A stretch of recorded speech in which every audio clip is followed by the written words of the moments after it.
Arms front, true believers. This is Modular Media's No Prize Podcast, a podcast where we talk about comics, movies, merchandise, and more.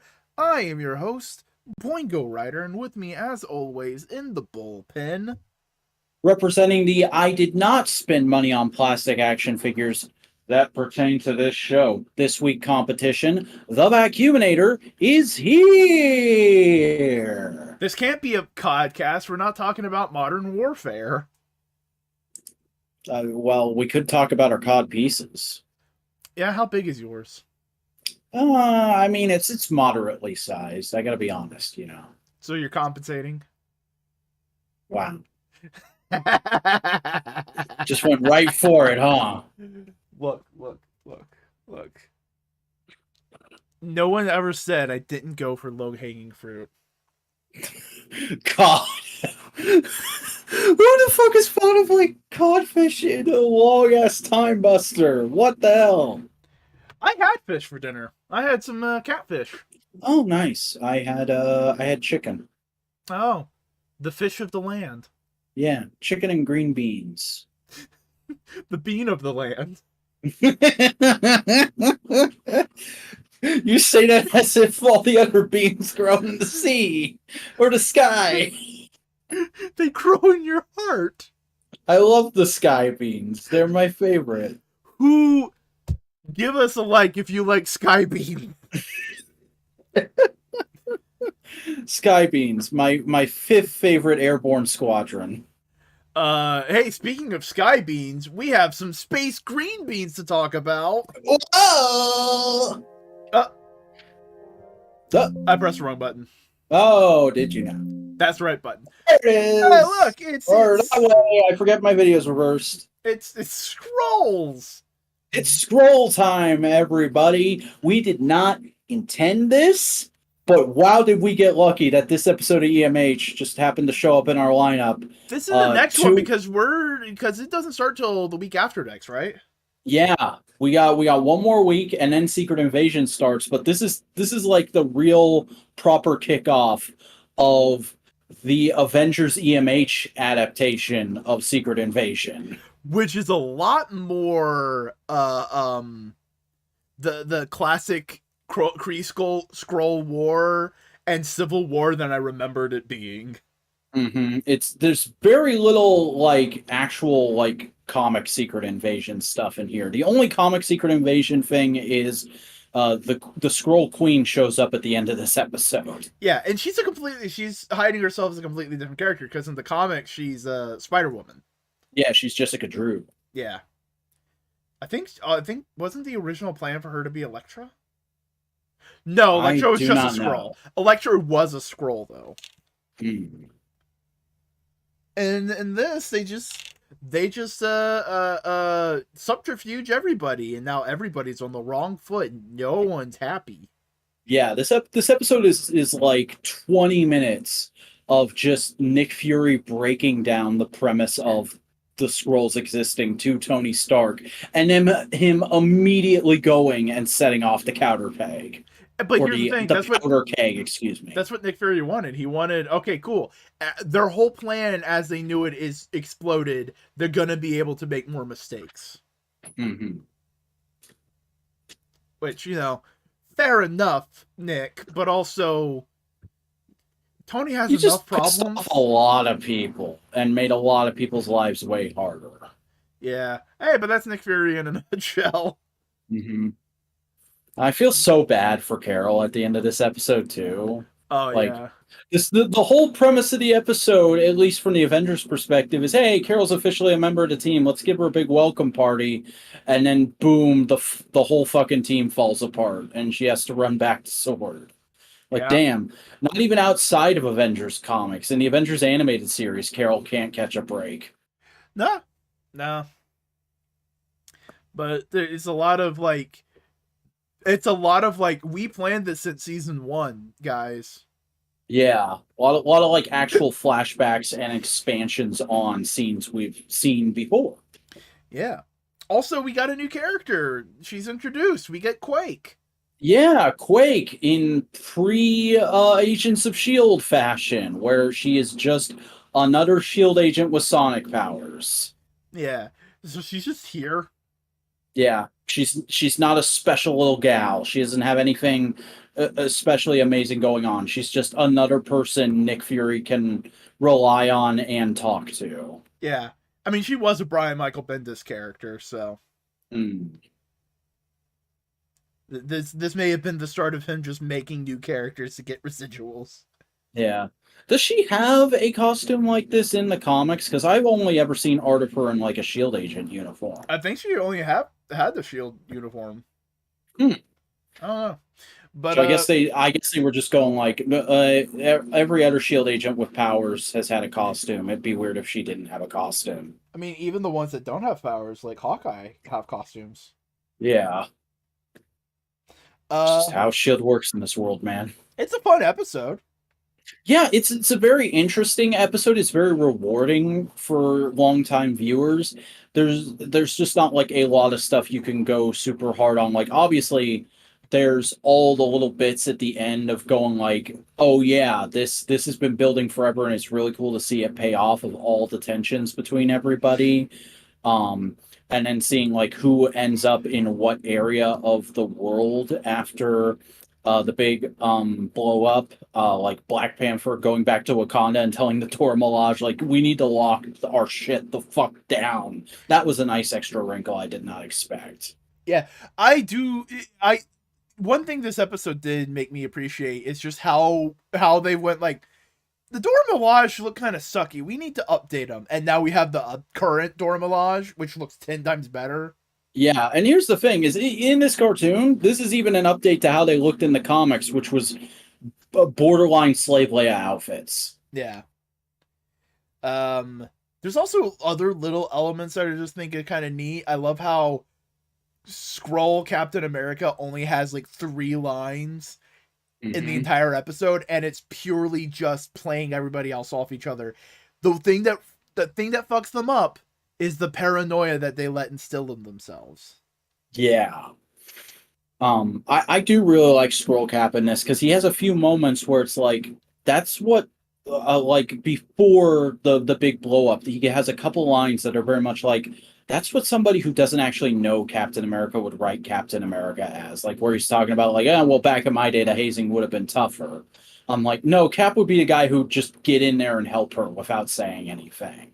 And then later when he's like, well, I don't have anything left except the Avengers, so I'm not going to let the Avengers die. It's just like a big, oh, fuck, here we go. Yeah. But also, it's just, that feels like him scrambling to save the parts of the plan.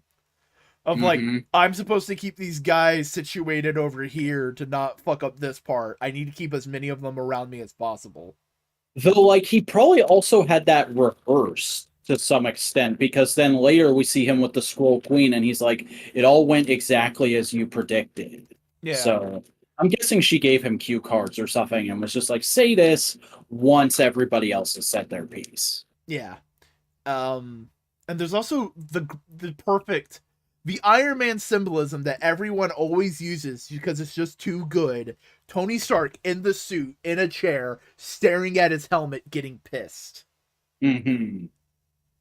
It's just like, oh, come on. Self-flagellation much? It's great.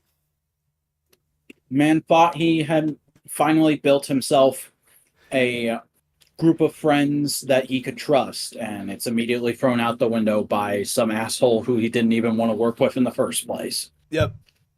But it's also just like he understands that like Nick Fury knows his shit. It's not like he's full of shit. He's right. Fuck. There's a lot of little bits like that. Yeah. It's good. It is good Marvel paranoia, which I think Marvel does really well. It's a great episode. I can imagine like kids being a little bored by this one because there's not a ton of action, but I enjoyed it really well as like a fan of these characters and of like I like stories that are about characters talking to each other more than action when they're written well. Like one of my favorite movies of all time is The Man from Earth, and that's nothing but just characters talking to each other. Yeah. So doesn't bother me too much. I mean, it was fun seeing Manticore. Mm-hmm. Him and his giant fucking furry feet. Yeah. And like I saw that design, I'm just like that's straight off of DeviantArt. That's straight off of Fur Affinity, buddy. Yeah. Where's that Build-A-Figure at, Dan Yoon? Give the people what they want. That means we'll never get a Manticore. I don't know. We got Chaod, so. Yeah, odd. What was the other fuck? There was a marbly thing. Ah, whatever. Well, I know what to build a figure they're probably gonna do eventually. We're gonna talk about it in the comics today. Uh, But speaking of things, toys, news. We got news and shit. we got a lot. We got a lot going on this week. Not as heavy as it has been in the past, but just like good, healthy week, especially in the fact of just like fair warning, everybody. Todd dropped an assload of reveals on us this week, so we're gonna have like a quick fire Todd section at the end of this. Todd McAssland. Yep, that is his name. That is his actual name.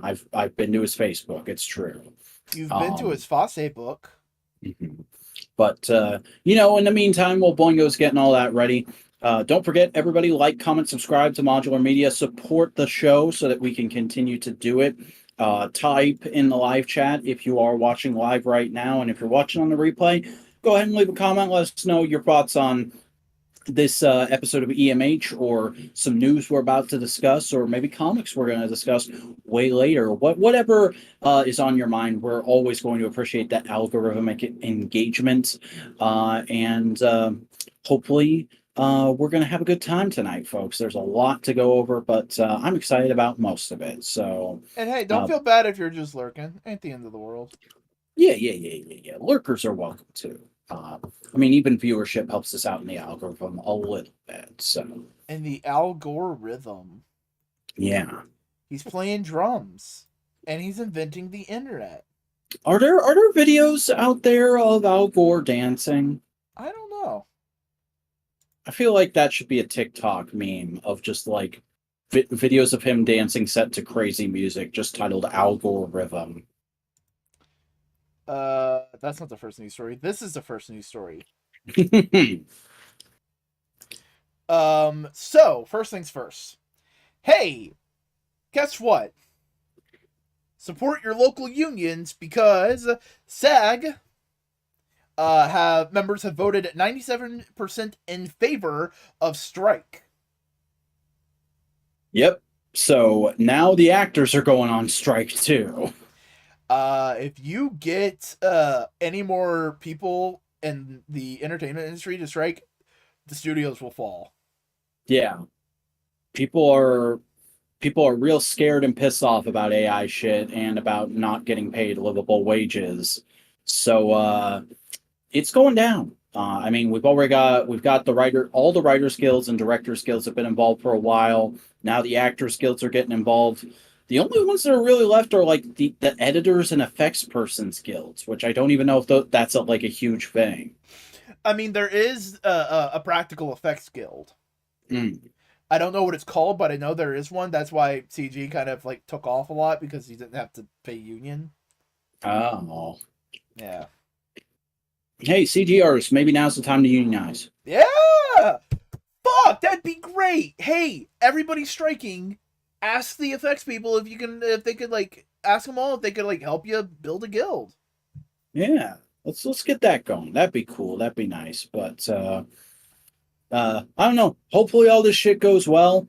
It's definitely going to be there's nothing we can say about this that we haven't already said. There's probably going to be a weird period with a bunch of cobbled together content that's not going to be very good. And hopefully eventually all these guilds will get exactly what they want. And they probably will. It's just a matter of time. Here's the thing. I think SAG might get exactly what they want on negotiation day, just because they're already dealing with the writer's strike and they don't want to deal with another one. Mm-hmm. And if they're smart, they will do that and the writers at the same time. It's just like, all right, fuck it, you're all gonna just do this. We'll accept. Do it. Fine. Yeah. But we don't live in a perfect world, and who knows? They may actually strike. Just got to keep an eye on it. Yep. Spider-Man Across the Spider-Verse. Sony sends updated version of theaters after complaints. What's the complaints? So apparently, a lot of people were complaining that during certain action scenes they couldn't hear the dialogue very well, and this was a complaint that I heard with the first Spider-Verse as well. And at the time, I was very much in the camp that said, well, I had that too in some spots, but that's probably like an artistic decision. Like that's probably the way the movie is meant to be experienced. You can't get everything 100% on your first viewing.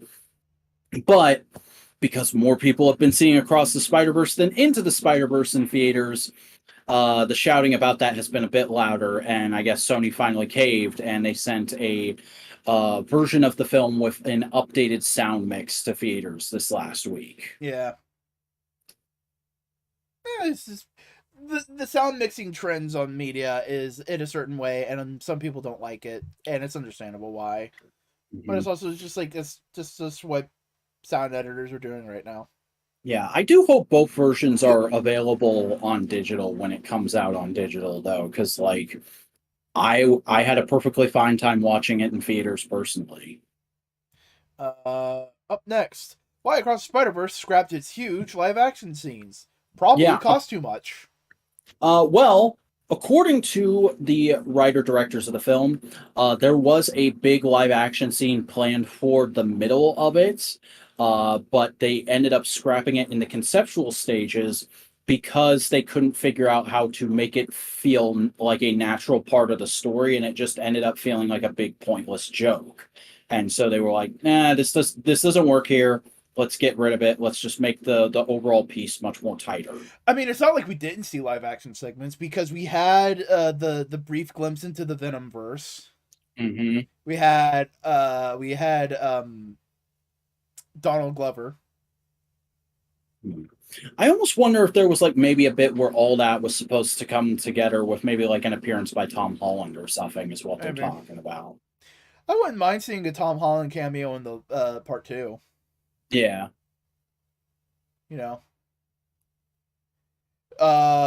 He gets a brand new costume, goes like, every time I do a big adventure, I get a new costume.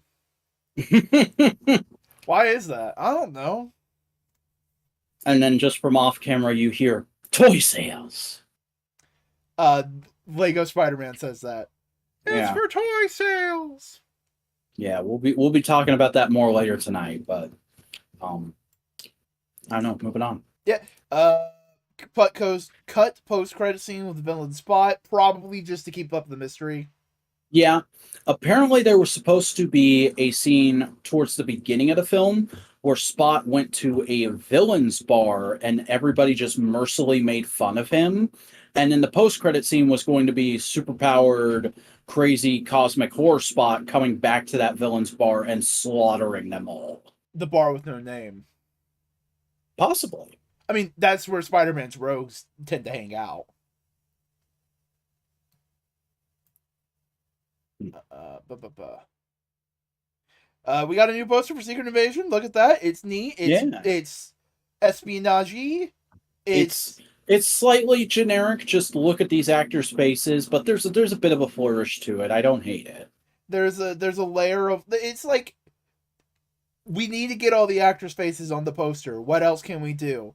Well, we're not sure of anything, so let's cut everybody up and make it all, ooh, we can't see their whole face. Who are they really? I'm gonna make you a pitch here. I'm gonna make you a pitch. Have you ever played the video game Fruit Ninja?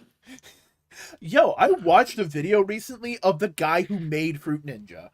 And just talking about how he came up with Fruit Ninja, the process of making it, and the process of just like getting it out there. And it was just really cool. Because what he's doing now is just like, hey, I'm making little short games to just showcase game making, you know? Like tutorial, but like, hey, I made this thing. Here's some of the things I did, and here's my thought process. Well, that's good to hear. That guy could have very easily like just cashed out and gone and worked on bigger things, but it seems like he's still keeping to the small scale. And you want to know something, the fucked up thing about that? What? He also made Jetpack Joyride. I don't know if I remember Jetpack Joyride. It's the one where you have machine guns as a jetpack, and you hold the screen, and he ups the screen with the jetpack, and he shoots everything below him.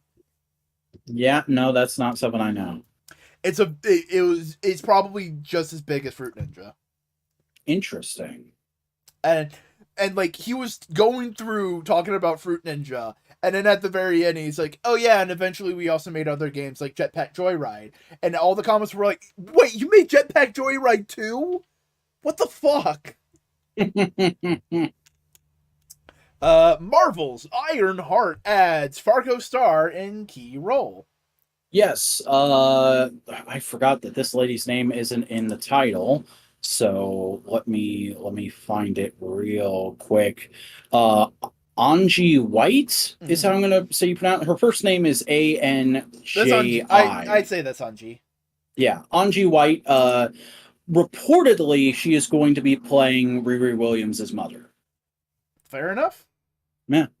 I do not know her work at all. I've not seen Fargo. I didn't have time to IMDb her before the show because I was a little behind on grabbing news links this week. So I don't recognize her, and she's been in something I've seen before, or she's not been in anything I've seen before. Well, let's take a look real quick.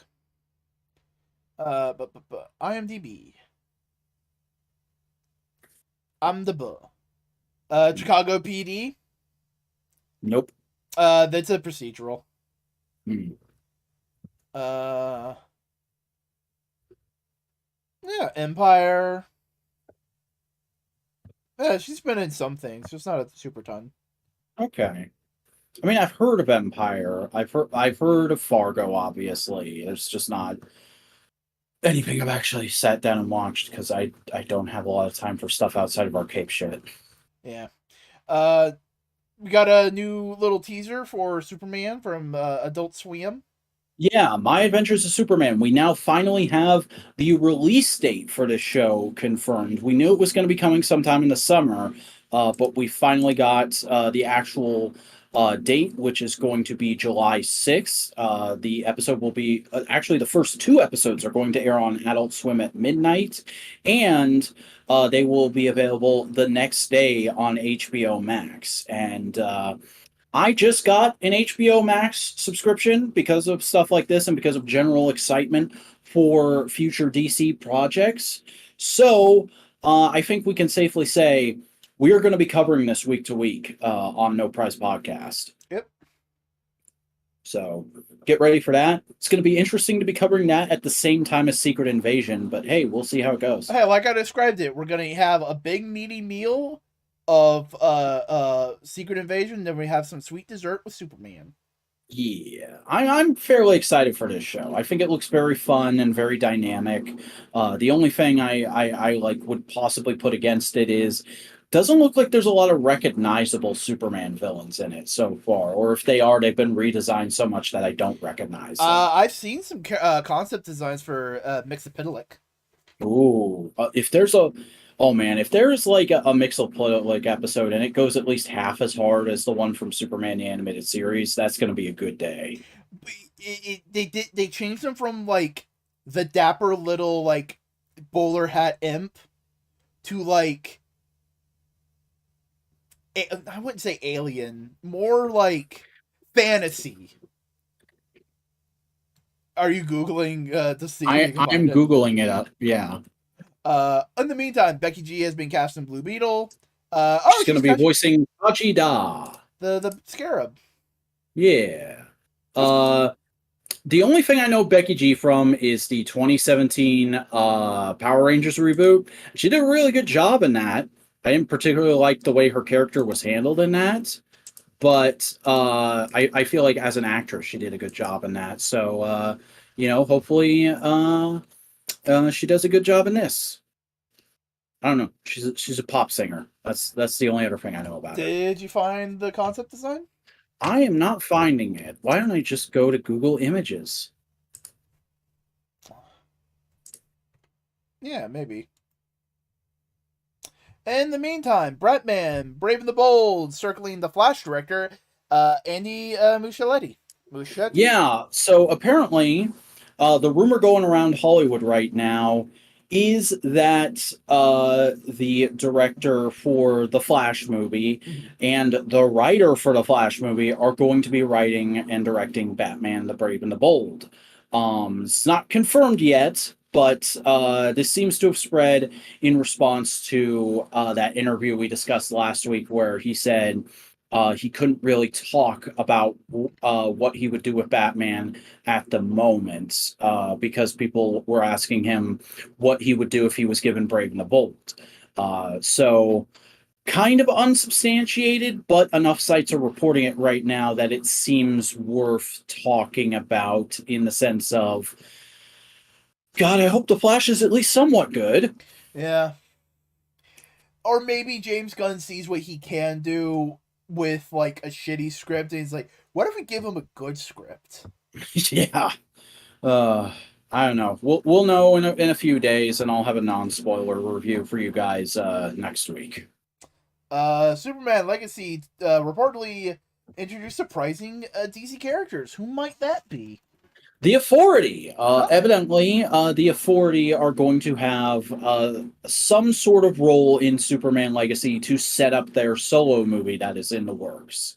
No word yet to what extent it is, who will be playing them, blah, blah, blah. Just this has reportedly leaked out from notable Hollywood insiders who have seen the James Gunn Superman Legacy script.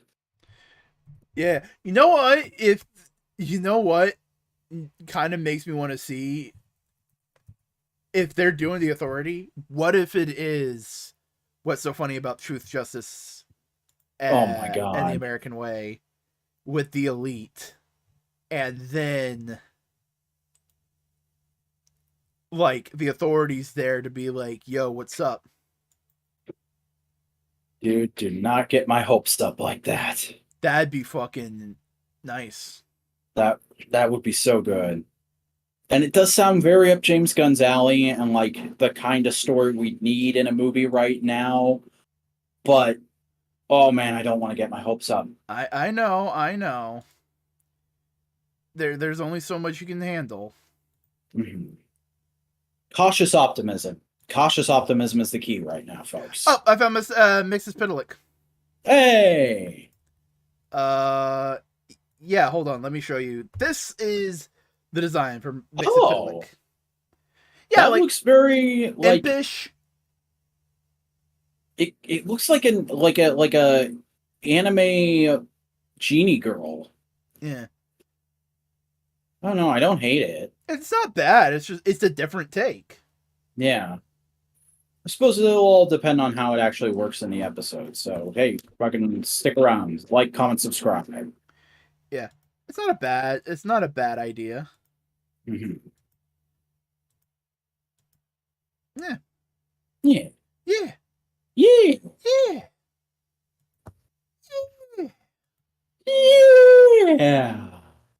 Yeah. Hey, guess what? Oh, Report TMNT show based off of Mutant Mayhem in the works. hey, that's exciting. That shows that Paramount has real confidence in the movie. However, I am a little worried just in terms of like animation quality because the animation in those trailers looks really, really good. I don't know if they could keep that up on like a week to week, season to season basis. Yeah, I wonder if there would have to be like an art style shift there. that's the thing is like we're getting a lot of more interesting CG animated films, and we haven't really seen any of that translate into television yet. Right? Like the closest thing is maybe Transformers Earthspark. So maybe like they figure out some shader shit. Who knows? Mm-hmm. We'll see. Be interesting to see. Man, remember when Clone Wars was like the height of stylized CG animation? Yeah. And now those early seasons look rough. Hey, a Stan Lee documentary is going to be happening with Marvel. Yeah, we talked about this back when it got announced at the end of last year, but Marvel is making a full length, like cinematic quality Stan Lee documentary for Disney Plus, and it's going to be coming out in a few weeks. And so they put out a trailer for it, and It looks all right. It looks very much like a puff piece that treats Stan Lee like he's God's gift to comics, which I Exactly don't what necessarily. Stanley would have wanted. Yeah, it's the Stan Lee narrative through and through. Not a narrative I agree with, but what are you gonna ask for? It's made by Marvel. It's made by Disney. They're not gonna make the Stan Lee takedown documentary. You're gonna have to go somewhere else for that. Yeah. And I mean, I wouldn't even want it to be that. I would want something that's like a little more nuanced. Yeah. That's the problem. It's like it has become so much you are one or the other. You forget what Stanley actually contributed. Yeah.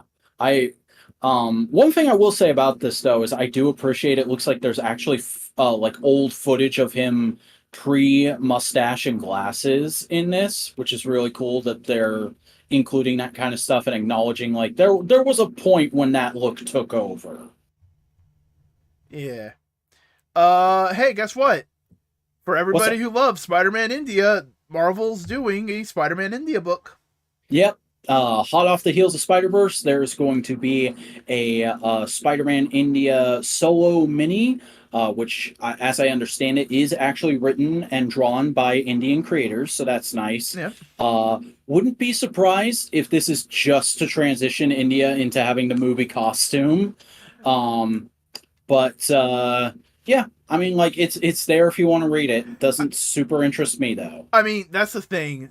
The original Spider-Man India costume is kind of very uninspired, and the movie one is very inspired. I wouldn't mind them changing that. Oh yeah. There's certain things where it's like, no, the comics was better. It's like, no, the movie definitively made a better Spider-Man in India. Yeah, Spider Punk, right? Spider Punk was so much better in that movie. Isn't that the correct opinion that's going all around the internet right now? They're equal. And there's also SPDR, which they fucking fixed it in the sequel, so that's all good. Yeah, they acknowledged you were right specifically. They acknowledged that I was right, and Gerard Way was right. We're getting a new Superior Spider-Man. Um, he's just over in the corner playing his hits, isn't he? At least, like, I don't know. At least it's not the main book. I don't know. Spider-Man's just all fucky wucky. Spider-Man is the fuckiest and the wuckiest. All right, whatever. Marvel event announces new noir-inspired series, Avengers Inc. Yeah, this is reportedly coming from Al Ewing and is going to star Janet Van Dyne and a character that looks like the Vision but isn't the Vision. And that's all we know about it right now. Sounds interesting. Obviously, I don't love Al Ewing's interpretation of Janet Van Dyne, but like, where else am I going to get new Janet Van Dyne content? I'm going to read What's this. wrong with his interpretation of Janet Van Dyne? It just feels a little colder than I usually like the character to be. I didn't get it from the Wasp book. That's where I got it. Weird. She felt very warm in that to me. I don't know. Predator versus Wolverine announced by Marvel. Now, the actual Goat Raw Swag Kino right here. It was bound to happen eventually, and I'm so glad it's happening. And it's being written by the guy that's writing the current Wolverine book. Yeah. This is good shit, man. I am fucking hyped for that. I have never seen a Predator movie, by the way. I know very little about the Predator, but I'm fucking hyped for this book because I know Wolverine versus the Predator is a match made in heaven. You need to watch the first one.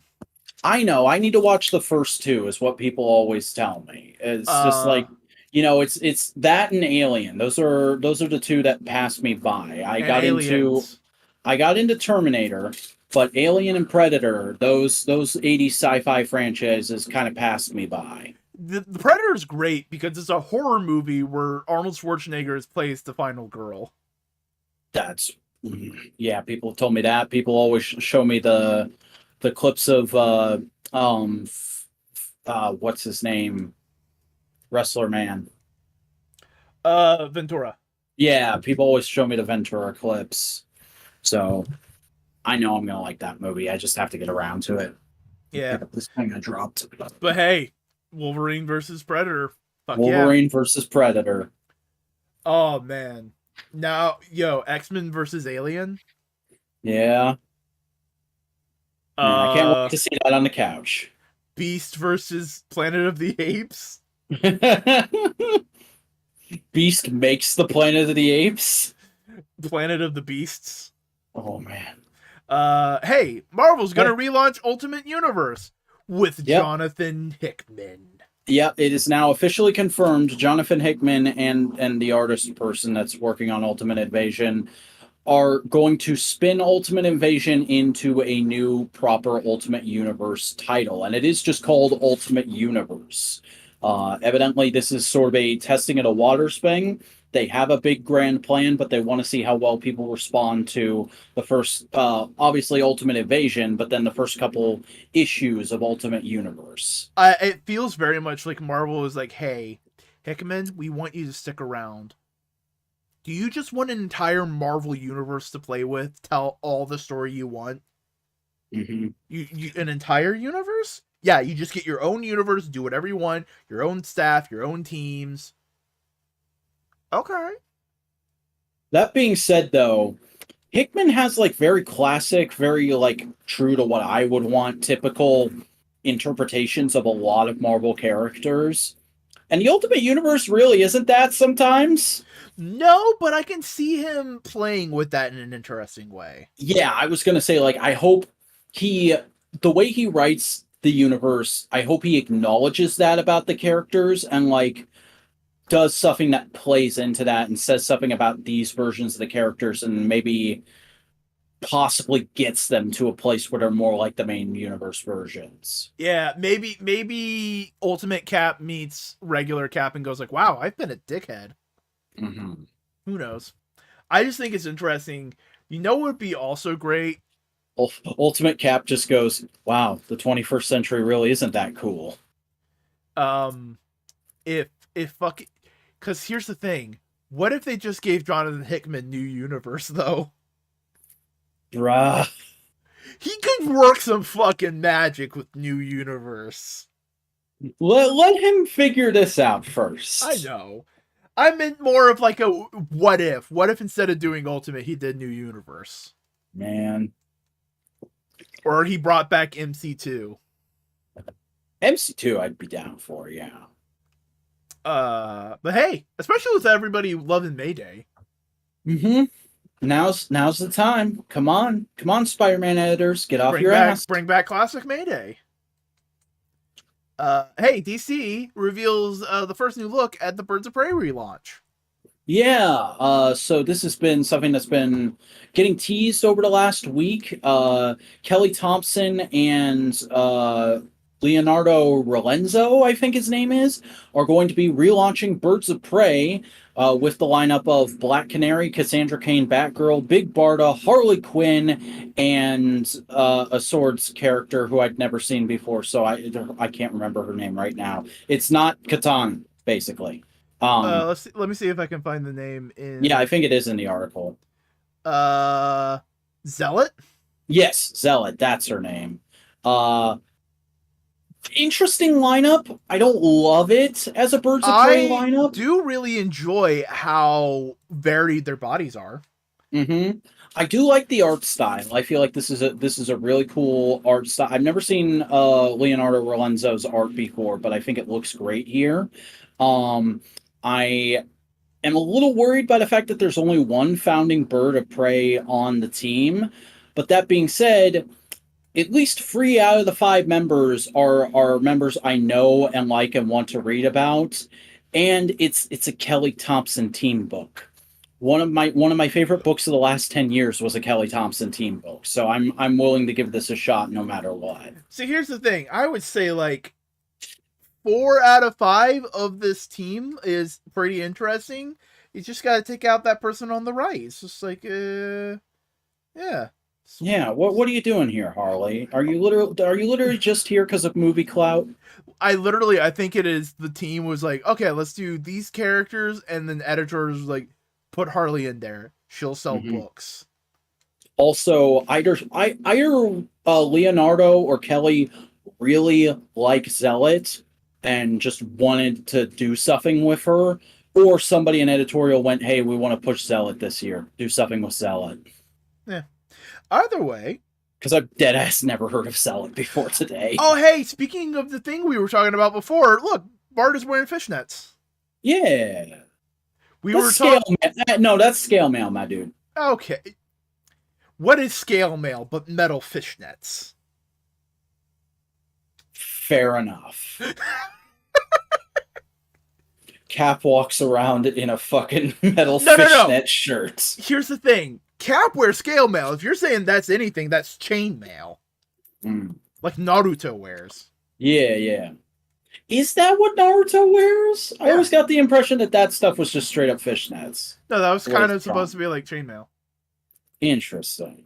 Yeah. Overall, the book doesn't seem like it'd be a bad idea. Look at that Barda cover. Like I said, it's a creative team I have confidence in, so I'm willing to give it a shot. Yeah. Transformers G.I. Joe is coming to Image. Yeah, so this has been something that we've speculated on a lot on this show, because obviously the IDW license ran out last year. However, purportedly, Robert Kirkman is about to put out a new indie book this Wednesday called Void Rivals, and advanced reader copies have been blanking out the last 3 pages because of spoilers. And according to a Bleeding Cool insider, that is because the last 3 pages contain Transformers and G.I. Joe characters, because this is the beginning of a new shared Transformers and G.I. Joe universe at Skybound Entertainment. I wouldn't mind that, and I wouldn't also mind if Robert Kirkman added to it, because he does good shit. Mm-hmm. Like, obviously, Void Rivals is an original concept to some extent, so I didn't know Void Rivals was happening at all until this news came out, but I'm gonna read Void Rivals #1 now. Yeah. I need to catch up on his other indie book that he did, the Fire one. I read the first couple issues of Oblivion Song back in the day and liked it. Yeah. But yeah, hey, Transformers and G.I. Joe have a new home. Yeah, there's the redacted pages as reported by tfu.info. Yeah.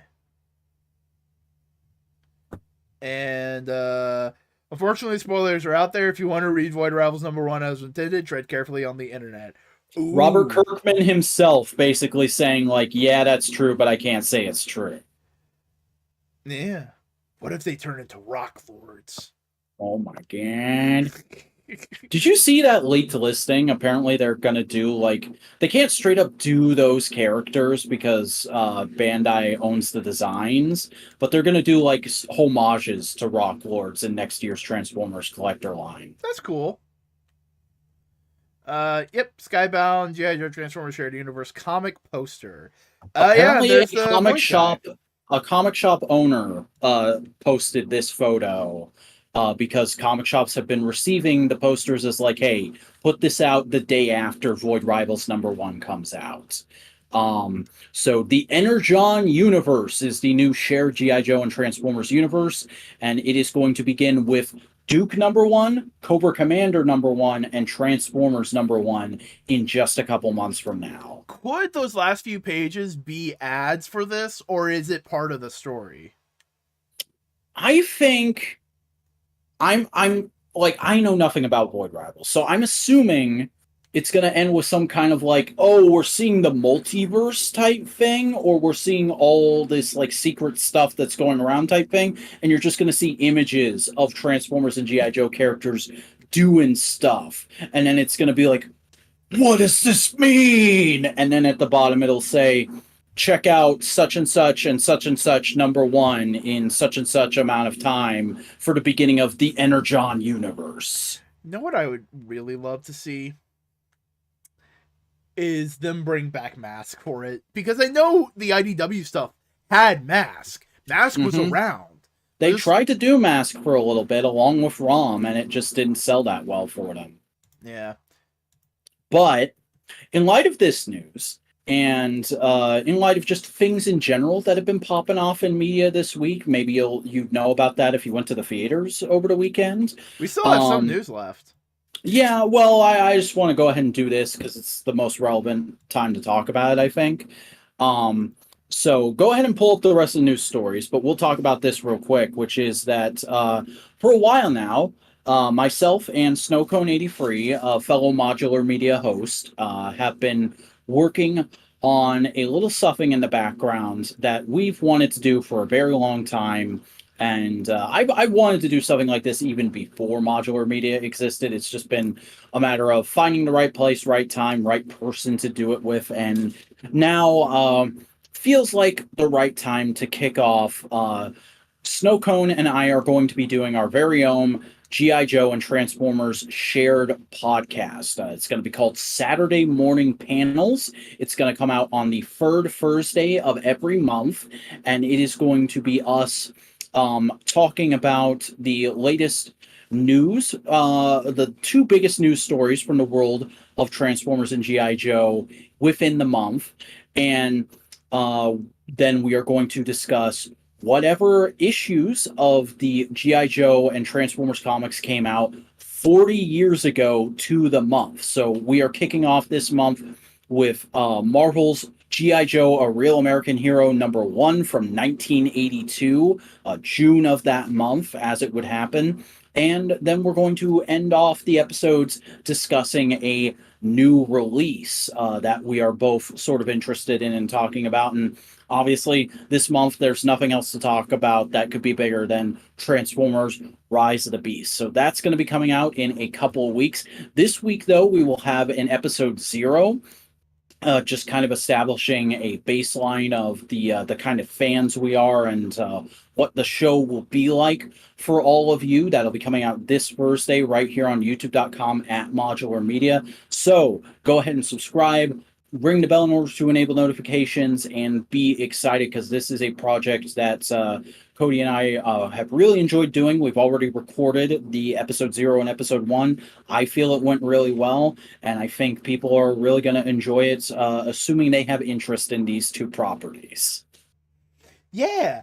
Also, hey, just real quick, looking at the acronym for your show, you know what you should call your fans of the show? Simps. Yes. Definitely. But in the meantime, in the times that are angry and mean, we got some toy news. We got a Black Widow. Look at the Black Widow. Yes, the previously teased during a live stream of Marvel Legends Avengers 60 Beyond Years anniversary collection, Black Widow, Target exclusive figure has gone up for pre-order this week. It's actually still up for pre-order, which is really cool. That doesn't always happen with Target stuff. Sometimes it sells out within the first day, but it's still up. You can still go pre-order it right now if you want to.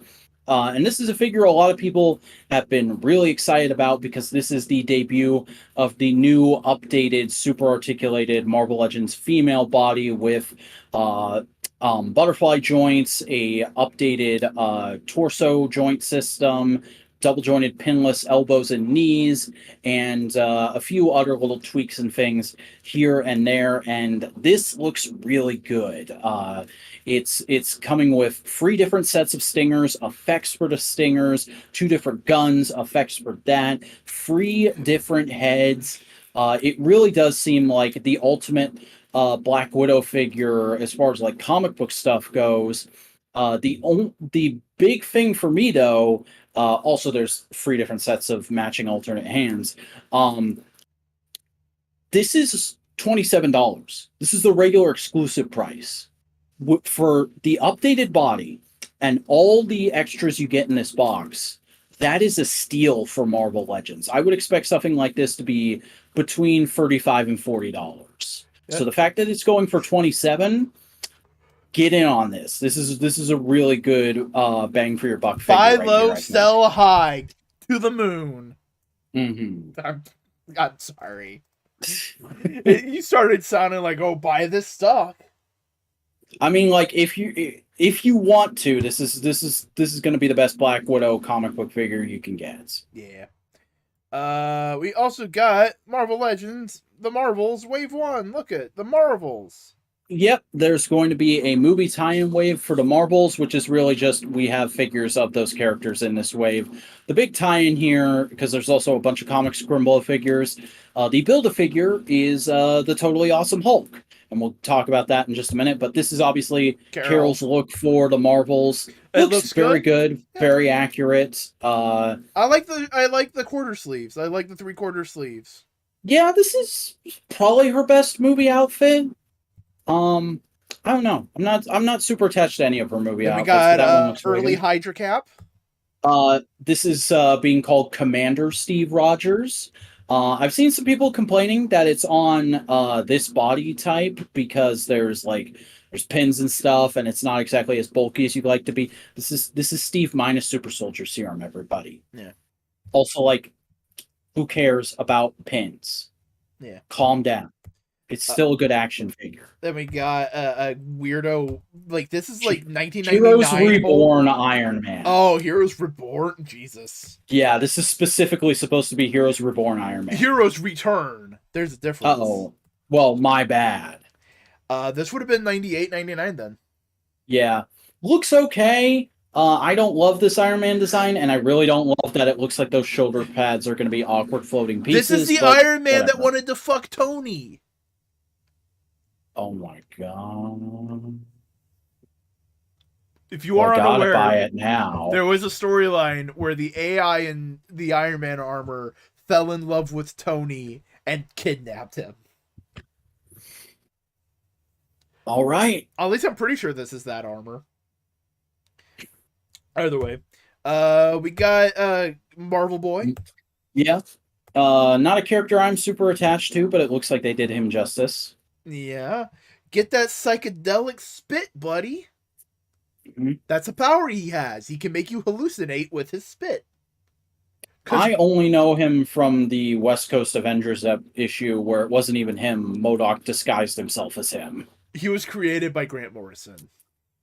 Ah. That explain it? That'll explain anything, psychedelic. I can't remember. That's not Wizard. Karnak. Finally, another Inhuman in the line. Classic Karnak. That's why I was like, who the fuck is this? Right. They redesigned him. Mm-hmm. He's on the Pizza Spider-Man body, which I don't love. I kind of like Carmack to be a little shorter, a little more unassuming, but it works for those martial arts poses and whatnot. And it's another Inhuman. We're finally getting another Inhuman in this fucking line. After, 3 or 4 years since the last time we got a comic Inhuman figure? Because no one gives a shit about Inhumans. And Can we get Crystal next, please? And more people give less of a shit about Inhumans because they try to shove them down people's throats. Yeah. But, can we get Crystal next, please? Then we got Kamala. Look at that. Yep. Face Kamala isn't great. I think it's mostly the forehead. It's the forehead. I think it's really a perspective thing, because in some of the shots it looks good, and in that one where it's dead on, it doesn't. That one looks great. Yeah, I don't love that they redesigned the costume again, though, because it looks so perfect in the miniseries, in the MCU or Disney Plus show, and we had it for such a short amount of time. And now already here it is completely redesigned. It just reeks of toy sales. Yeah. But hey, at least she comes with Goose. Yeah. Then we got Monica. Yeah. This figure looks great. I love this costume design. I love the likeness to the actress. It is spot on, in my opinion. She just needs an overcoat. Yeah. One of the best figures of the wave, I think. Yeah, this isn't even too MCU-esque. You could just use this as a pretty bog standard Monica. You could, yeah. Yeah, there's Totally Awesome Hulk. Yeah, I guess. Oh yeah, there we go. So this is partial reuse of the Endgame Build-A-Figure Hulk, but it doesn't super obviously look at it. If you didn't know that's the same arms, torso, and lower legs, you'd be totally fine with this. And as is, I'm totally fine with it, because how else are we going to get a figure of the totally awesome Hulk? Yeah.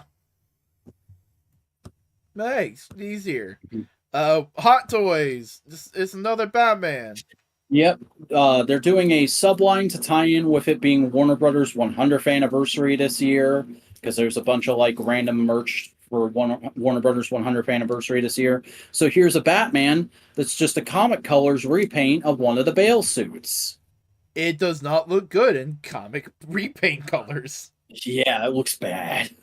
The blue is too bright. Like, yes, it's blue and gray, but it's a darker blue with that color highlights. It looks, you know what it looks like? It looks like the fucking Power Rangers metallic armor.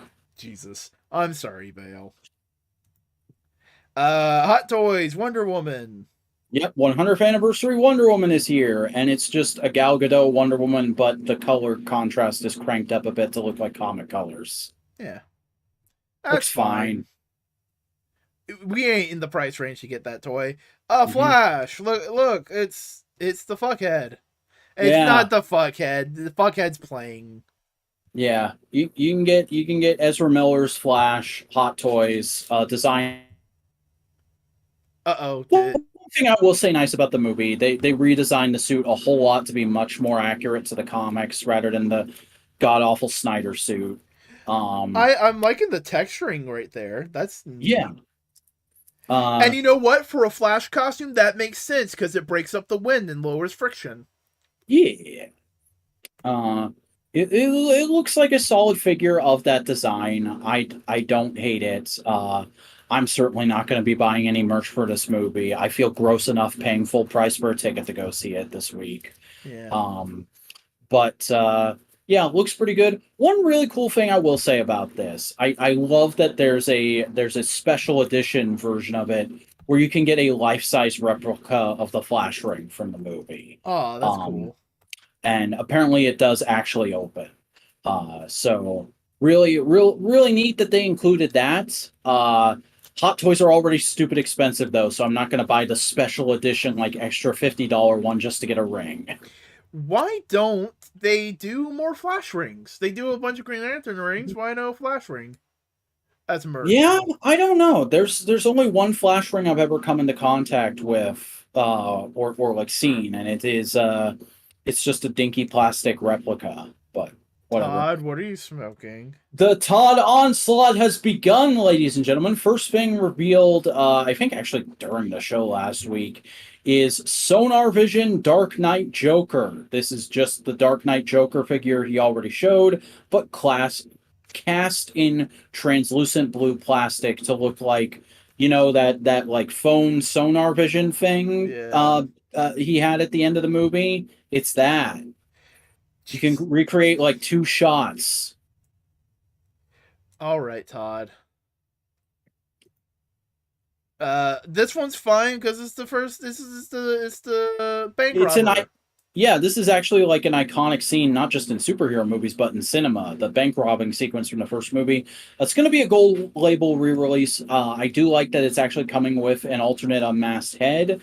However, it looks like it's just straight reuse from the first Joker figure, so that makes it a little bit inaccurate. Yeah. But whatever. Beggars can't be choosers. It'd be great to do the whole, like, put that head on if he comes with, like, a mask accessory that he can hold in his hand and you can do that. The iconic opening scene. The iconic opening shot. Mm-hmm. But, I mean, the fact that it actually comes with an alternate head immediately puts it over to Mattel figure. So, there you go. That's not bad. Superman black and white. All right. Yep.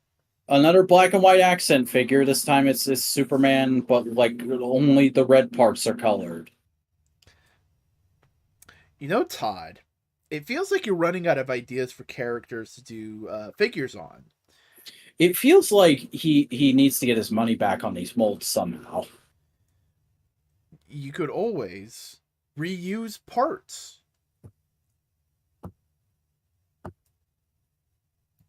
You could. But then it wouldn't be a Todd toy. Blue Beetle, first look. Look, it's Blue Beetle. Look at that. Yeah, we got a teaser image for the figure of the movie design. It looks really good, actually. Yeah. The first time I saw this, I thought it was a new poster for the movie. So very good job sculptural wise, and I guess Photoshop wise on the McFarlane Toys team here. Yeah, looks good. Oh, And just now here's the villain for the movie. yeah, we'll talk about the villain in a second. So they You announced a okay? new Mortal Kombat.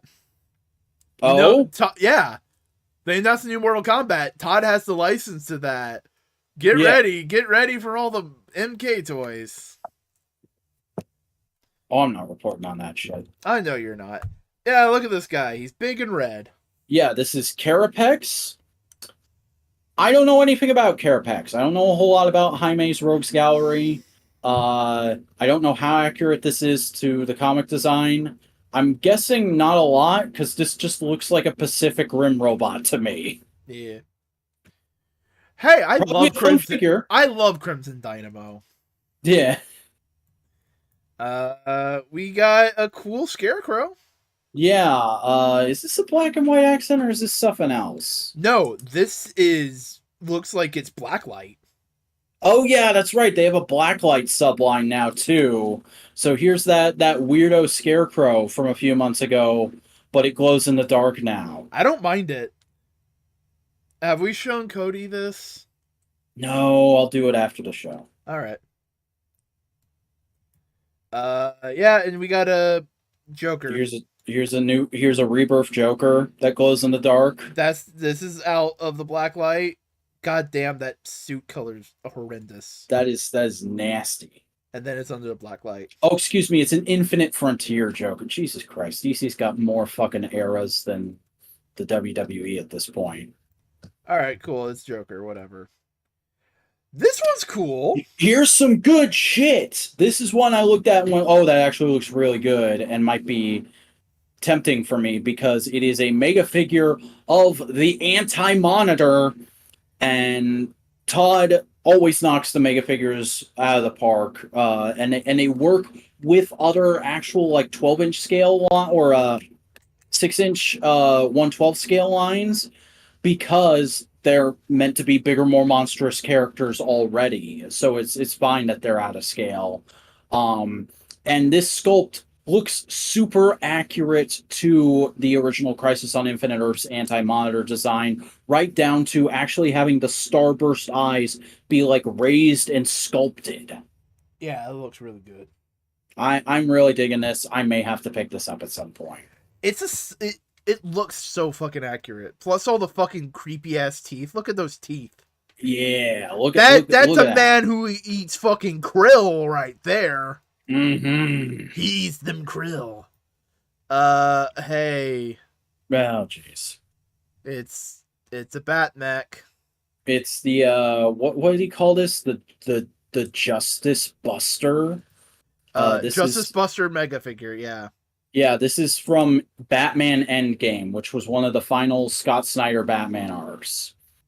All right, whatever. Fuck it. We don't get. I didn't read that fucking shit. Who cares? We got some NECA. We got the bots. Yeah, nice little TMNT to update to wash all that Todd shit down our palettes.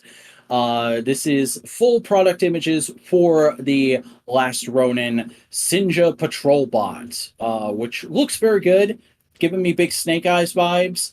I haven't read the book, so I don't know the full context of these things. I'm assuming they're just mindless drone army builders. No, they're like a mix between actual human ninjas and the robot ninjas from the cartoon show. Oh, okay. So they're cyborgs. Well, looking solid, looking about as good as I would expect from NECA. Probably going to be worth picking up, especially if you're already collecting a bunch of TMNT stuff, which I'm not yet. I'm. You're tempted? I've been considering. So, like, here's the thing. Yeah. I started doing. I finally admitted there was no other way with me for DC but to just patchwork together a collection from all the different lines. So, like, I got the Mezco Superman, I got a couple Todd figures, I'm eyeballing some Mayfex stuff. I feel like I might have to do that for Ninja Turtles. Because the thing is, like, I don't have an attachment to any one particular version of Ninja Turtles. I kind of, like, piecemeal it all together fictionally. So why not just go like, oh, I'm gonna get some NECA comic figures, and I'm gonna get some Super 7 original toy figures, and oh, what's Playmates doing right now? Okay, I guess I'll take a Mutant Mayhem Baxter Stockman, sure. Give me a weirdo. Yeah, and like that, there's still that Mezco 4-pack looming on the horizon, which is very tempting. Yeah. But that's it for all the news, baby. Woo! News! And hey, it's time to talk about comics and our comics book podcast. All right. Hey, My favorite. guess what we both read? What did we both read? Injustice, featuring John Kent Superman. Hey! This was pretty good, I thought. It's fun. It's fun to see a normal person put in the Injustice world and just go like, y'all are fucking crazy. This is weird. Why is Lex a good guy? Why aren't Dick and Barbara happily together? What is going on here? This is weird. Damien, you're a little bit more emo than you're usually. I'm gonna go talk to my boyfriend, even though he's not my boyfriend in this universe. Bye. Yeah. It's a good book. Mm-hmm. It was fun to see him interact with Batman and Batman just be completely off his rocker. Yeah.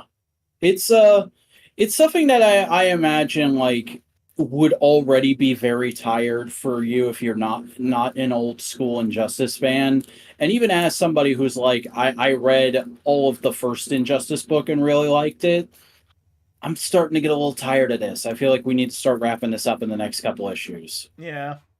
I do love how he's just completely confused at the dumb plot contrivance the game needed to have in order for everyone to fight on equal footing.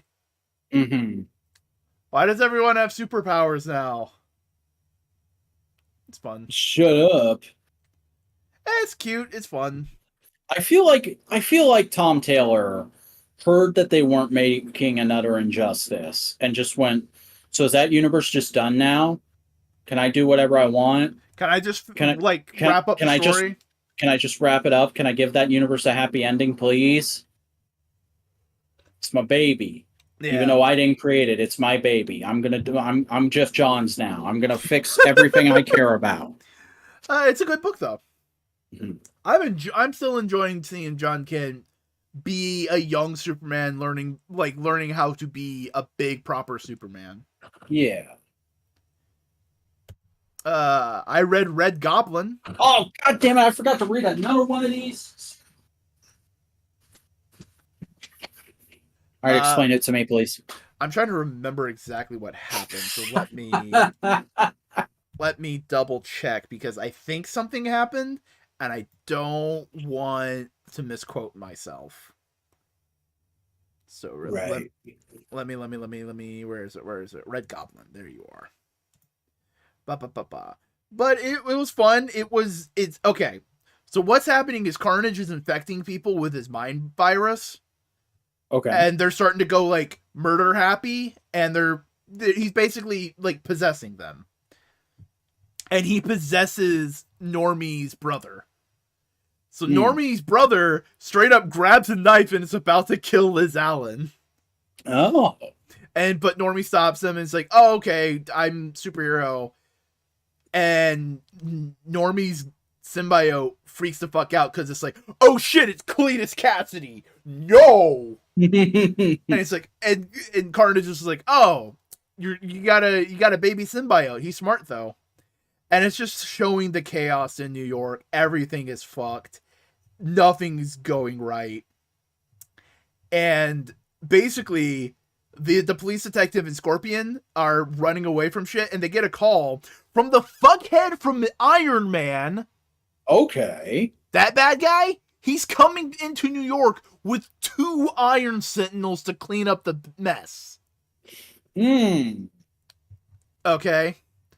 Everything's going down. Miles Morales falls onto a car right next to Normie. And they just look at each other just like, "Who are you supposed to be? I'm working on it. Aren't we all? Are we fighting?" And it's just like, it's really cute, it's adorable, and they team up, they fight the bad guy, and it's just like, oh yeah, the younger spider people are fucking working together. Nice. And they beat back some Carnage shit. They're starting to get beat down. Then the Iron Sentinels show up. Literally, are we being rescued? Was that a rescue? Please tell me it's the Avengers. I need to crash so bad. That's not the Avengers. Oof.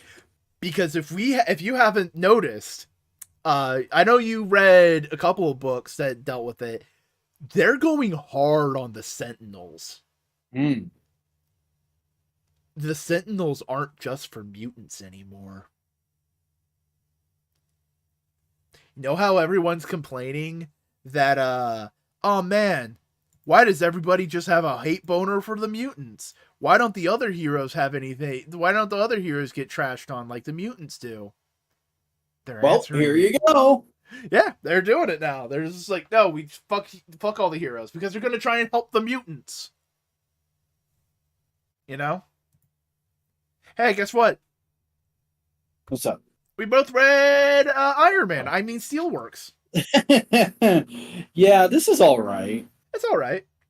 It feels very much like it is just here for old school Steel fans. It feels very old school in a good way. It feels very classic. Yeah. I don't know. I wasn't super into it. I liked it enough. I'm gonna give it another issue. All right. Yeah. Yeah. I don't know. If I had a nickel for every time Steelworks headquarters got blowed up, I'd have a lot of nickels at this point. It's like I said, it's fucking Iron Man. Oh my god, my business blew up. Oh my god, my actions have consequences. Mm-hmm. Except he's not an alcoholic. Good that somebody remembered Lana Lang exists. Yeah. And they're dating. Married? Mm-hmm. Engaged. Yeah. Either way, it's neat. Yeah. And I love how everyone's going like, are you sure Superman will be alright with that? And he's just like, he's my friend. We work together. He would listen. What are you going on about? I just thought that was neat. He just trusts Superman. Mutant First Strike Before the Fall. This book kicked ass. This book kicks so much fucking ass. This book, this is exactly my kind of superhero book, because it's just a thing fucking goes wrong, and then the heroes go, yo, we should do something about that. And then it's just 22 pages of them helping people and occasionally telling racist idiots to fuck off. And there's also just like a bunch of cool, like, it's everybody working together. Mm-hmm. It's all every mutant you could possibly ask for gets like a little moment in here. And like, it's understanding what their abilities are and how they can be helpful. It's also just like, oh, there's a bunch of mutants here that are getting a second chance, that are trying to be good guys. But like, don't forget, Judas Traveler's out there. I fucking love Judas Traveler! They didn't even retcon that he's a mutant. He says, my fellow mutants don't know what's coming to them. He's just a fuckhead. Judas Traveler is just straight up a race traitor now. But, like, you see so many moments of, like, one of the dudes from the bad guy team. What was it called? Dark X-Men? No, it was ran by Mr. Sinister, Kawan. Oh, fuck! I know. You know what I'm talking about. Yeah, but he's just there cooking soup. Yeah, there's a guy cooking soup. Ice Cream gets a fucking cameo in this. In the best way, of course, he's there to like give ice cream out and help the kids. Mm-hmm. That's so good. The only way that could have been better is if Soft Serve was there with him. Fuck off. I'll bring up Soft Serve. I will bring up Soft Serve any chance I get, sir. And it's just like everyone has a moment to shine and show like how their all individual powers can help. I love the red and white X-Men jackets Yeah, I actually, you know what? I would buy that jacket. That is a dope jacket. because it's like, oh, they've always wore black and yellow and like intense colors. It's like, no, now We're they're gonna an wear ambulance. first aid colors. Yeah, it's so good. And I love how like Bishop is the one in charge. Bishop was the one leading the whole thing. Mm-hmm. Like Cyclops is there, but he lets Bishop be in charge. Basically, Cyclops is there. It's like, all right, cool. You're handling the big shit. I'll keep these guys busy. Mm-hmm. Ah, man. And the worst thing is, this is before the fall. We have hit like this is what the mutants should be like. This is what they should be helping people. It should be like this book almost feels aid. like a last minute like, hey, this is the outreach stuff we kept saying they were doing. We're actually going to show it to you for a minute before everything goes to hell. Yeah. But it does show like that kind of compassion works because the town's like, you guys really helped us. We're sorry for being racist. Mm-hmm. And then the media's like, so the mutants attacked you and held you hostage, right? No, they helped us because someone else attacked us. But the mutants were behind it, really, right? They're like, get the fuck out of here. See, they're being brain controlled by the mutants to say whatever they want. It is the epitome of Fox fake news bullshit. Mm-hmm. The only way it could be more that is if Cyclops said he thinks Coolsville sucks. God damn it. It's amazing how Scooby-Doo gave people the fucking lexicon to combat fake news. Mm-hmm. James Gunn back in the mid-2000s being a real one. This was so good. I absolutely love this. Yeah, it's great. Batman number 136. Speaking of good shit, oh my god. Speaking of such good shit, of Batman being vulnerable and like taking a moment to go like, yeah, that was fucked. Yeah. He like, and he starts to go into like the old Batman pattern of, I just had a really traumatic thing happen to me. I'm gonna be a big asshole now. So like he goes and attacks the Cobblepot twins and gives them a warning, and then he goes, Selena, I heard you broke out of prison. You better not be doing bad shit, or I'm gonna come after you. And then he goes home because he gets an alert that like somebody broke into the Batcave, and then all the kids are there just making pancakes, and they're like, "Hey, we're gonna have breakfast. You sit the hell down. We're having breakfast as a family. Fuck you. You're gonna be happy, you asshole." And he is happy for all of 5 seconds before he has a paranoid delusion. Mm-hmm. It's like, we were so right. Every issue of Chip's Batman just feels like the best issue of Batman in years. And I saw some people bitching and moaning about this. What the fuck is there to bitch and moan about? This gives you like a little bit of every kind of Batman you could possibly want all in one issue. I agree. This was amazing. But people were going like, oh, why is he being so weird with Catwoman? It's like, because he loves her. And they are in a weird situation right now, and he is processing things. Mm-hmm. Like a human being. The only possible thing there is to complain in this fucking issue is that Catwoman doesn't look good as a blonde. Yeah. And even then, she's like, hey, I love you. You're dealing with shit, and I'm dealing with shit. I don't think we need to deal with each other's shit right now. Mm-hmm. And Batman just sits there, it's like, yeah, you're right. Also, he's dealing with being a cyborg now with the robot hand. Oh, yeah, that's right. I almost completely forgot about that. Because he accidentally breaks someone's arm with it. Mm-hmm. Yeah. And then we also get a flashback with Zur-En-Arrh. Yeah. And just like, man, we got a whole ass episode of Wayne Family Adventures right in the middle of this book. How can you complain about that? I guarantee you Chip was channeling that book when he was doing that. Oh, that fucking splash page is just pure Wayne Family Adventures. Yeah. And I've seen, here's how you know this book is doing its job. It's getting books sold. that one splash page I saw reblogged on Tumblr so many damn times. Yeah, because it's like, oh, finally, they're actually being a family. Mm-hmm. You know, you can have the solo Batman book where he's going through shit on his own and he's being a broody, grumpy asshole. But every once in a while, you got to remind people like he does have a family, and that is still a valid part of the Batman mythos. He does have people who care about him, and he's just afraid that if they care about him too much, they'll burn alive. Mm-hmm. That's Batman. It's good. It's good. Very good. We both read Peacemaker Tries Hard. Right. This book continues to be wonderful. This book continues. I love the Union evil construction crew. Yeah.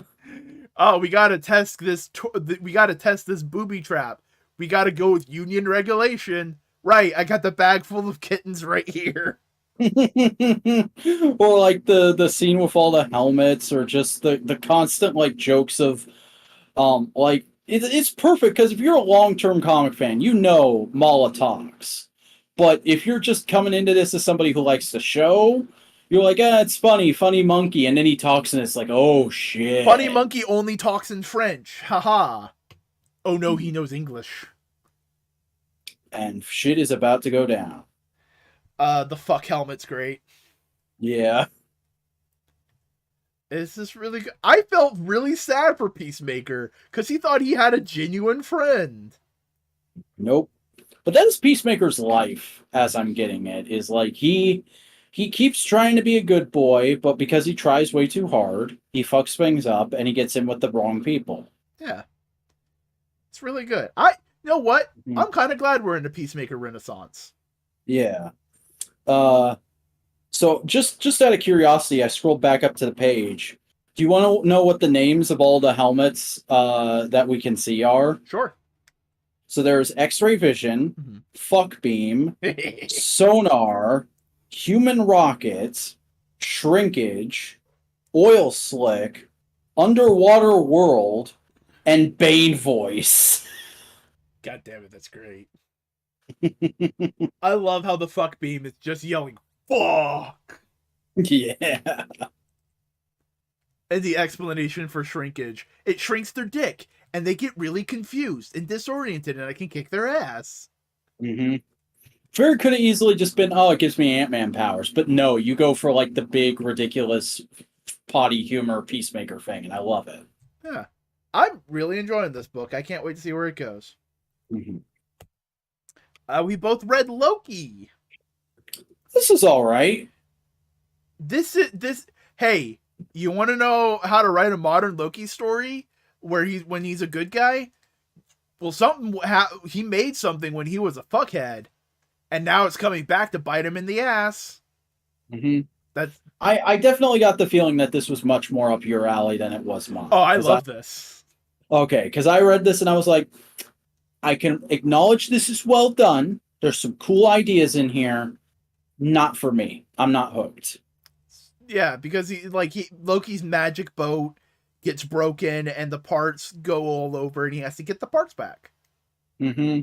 There's some cool details about people have to bend their swords back so they can't betray each other.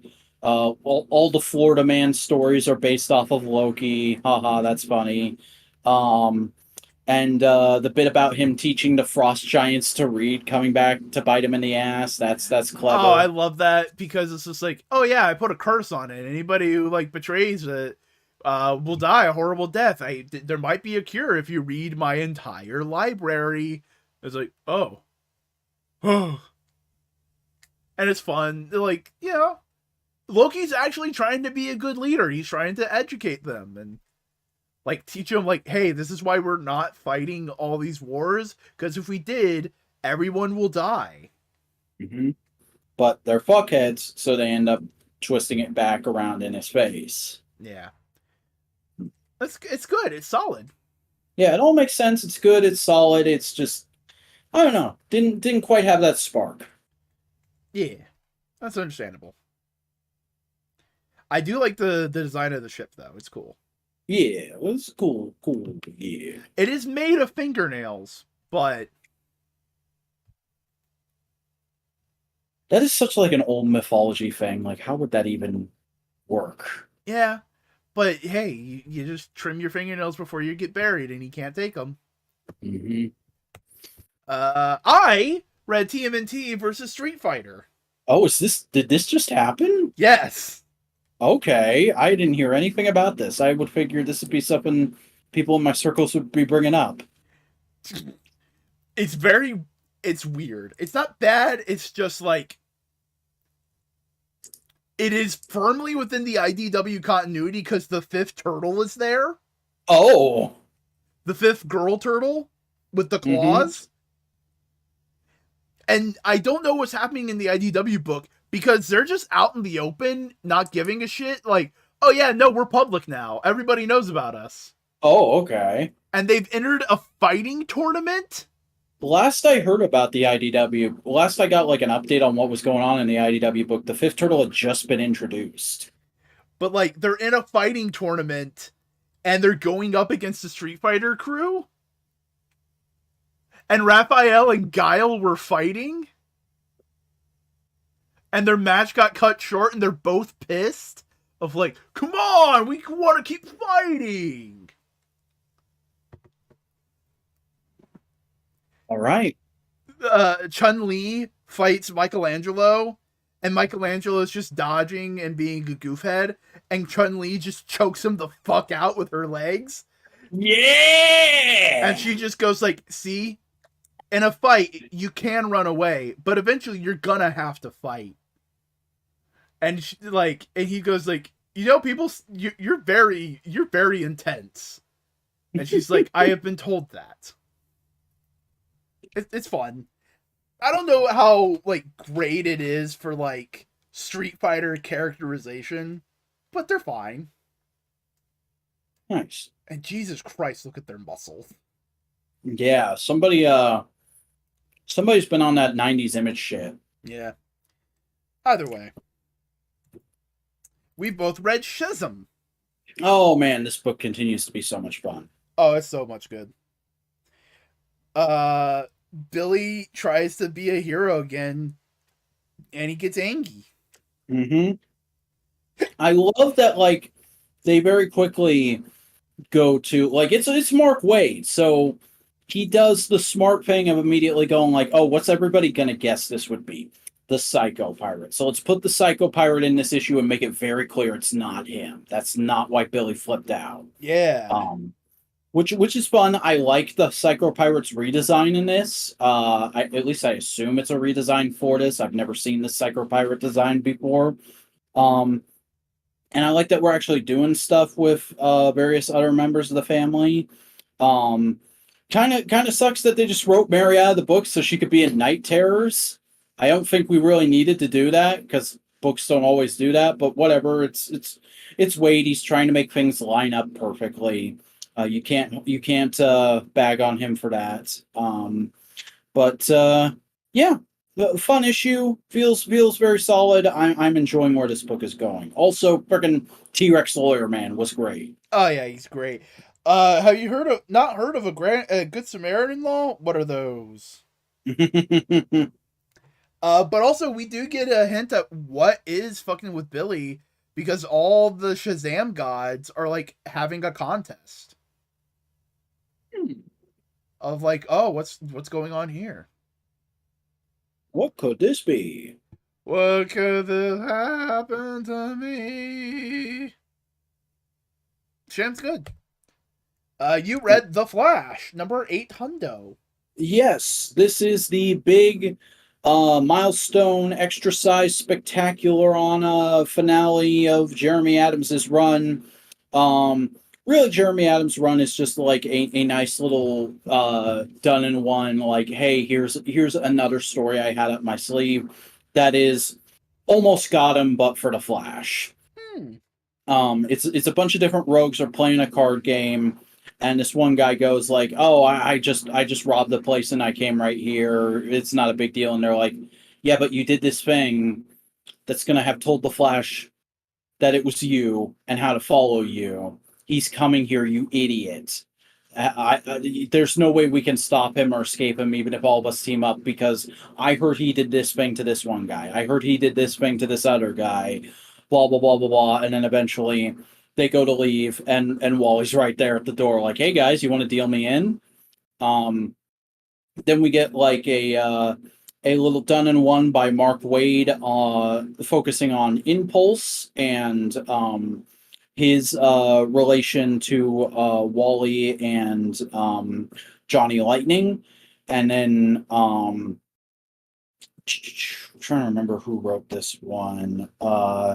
Joshua Williamson does a done in one that is about Wally talking about why Barry is so great, because Joshua Williamson wrote a run about Barry, so he only knows how to talk about Barry. And speaking of people who only know how to talk about Barry, Jeff Johns returns to the Flash. Everybody, Oh, he writes a done in one that is literally just Professor Zoom going like, "Oh, the Flash is the fucking. Oh, I hate the Flash. Oh, he's the worst guy ever. I'm gonna break out of my space-time prison and go fuck him up and." all right. Okay, man. And then we get a little preview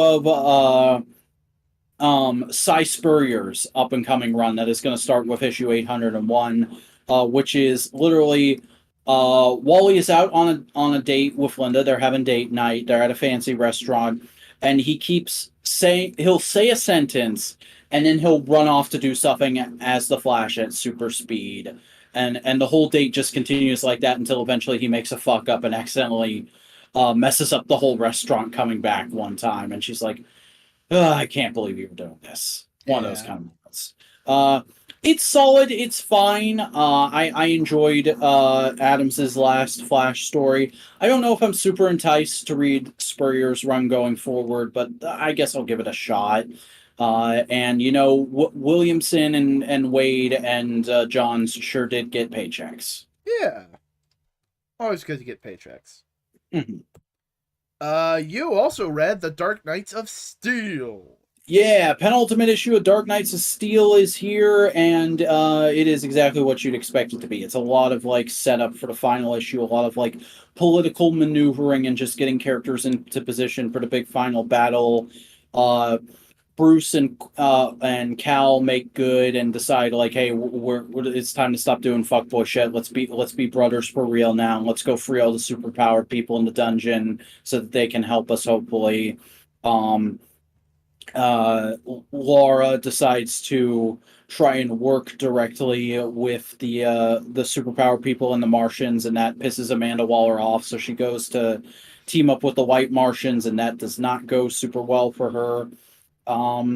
Yeah, that is the bulk of the issue. There's a little bit with Harley and Ivy in here, just showing that they're gonna still continue to be on the heroes' side. Cal, Zala, and Laura make a medieval Phantom Zone projector that they're gonna use to try and catch the White Martians in next issue. Oh.